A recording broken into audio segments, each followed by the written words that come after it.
In this video, we'll talk about a few ways you can use formula questions on Canvas quizzes. So after you make your item bank, you'll click New and then Formula.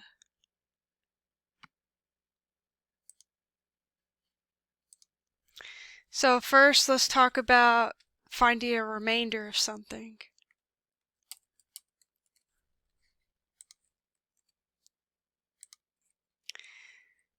What is the remainder of the fraction? And then you would put in the fraction n over d, or whatever letters you would like to use.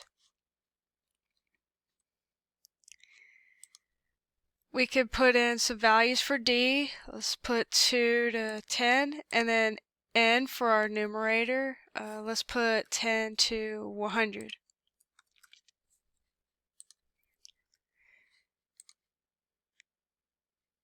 Our formula definition for this one, we could use the floor function. So it'd be n minus d times the floor of n divided by d. Generate.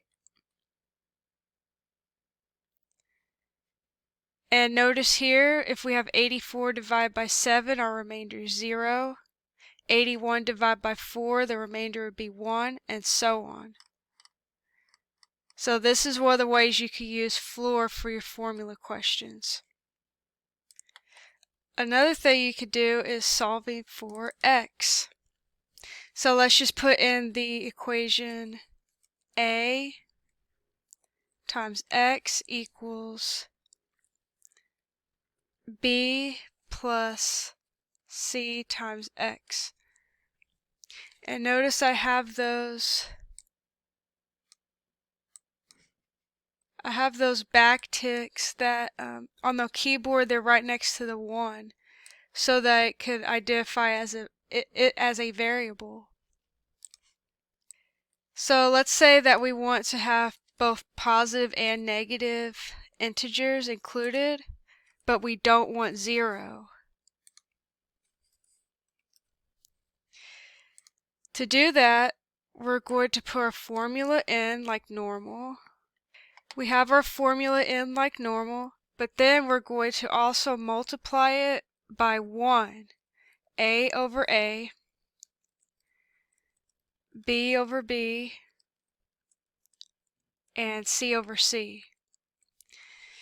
That will make it so that A, B, and C will never generate as a 0.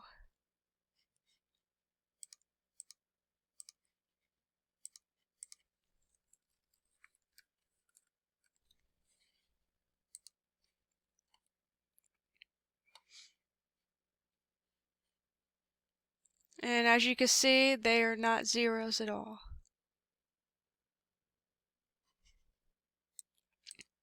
Another thing you could do with formula questions is a multiple choice item. Let's do one for transformations.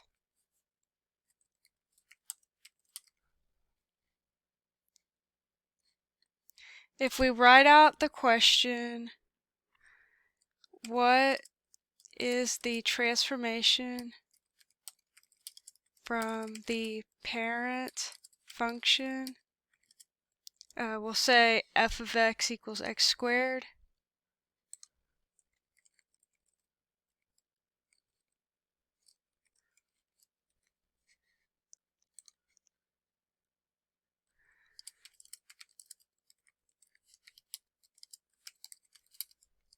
And then we can put, for the offspring function, we could put g of x equals x minus a variable h squared plus another variable k.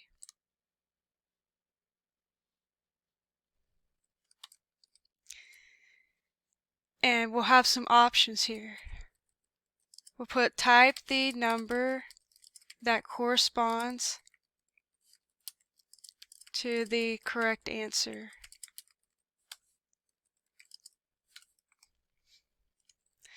So we could put option 0 is left up. Option 1, we put left down. Option 2, put left, or not left, right, up. And then the last one, 3, we could put right down.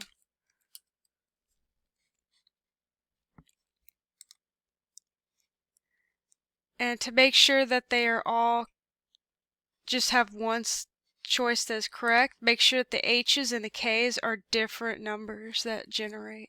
So for H, let's put like 1 and 3. For K, let's put 4 and 10. So if we look at this, if we have a minus, for example, 1 and a positive 4, that's going to be right up. So the answer for this specific one would be right up, that's 2. So you would just type in 2 for your formula. And we don't need any decimals or margin of error. And so no matter what comes up on the question, the answer will be 2. Now the way to make this challenging for people is to have a question bank where you have an option that is correct for 0 only, one that's correct for just option 1, option 2, option 3. So you'll have 4 different formula questions in one bank, and it will have it so it randomly selects one of those, and that gives you a multiple choice item for formulas.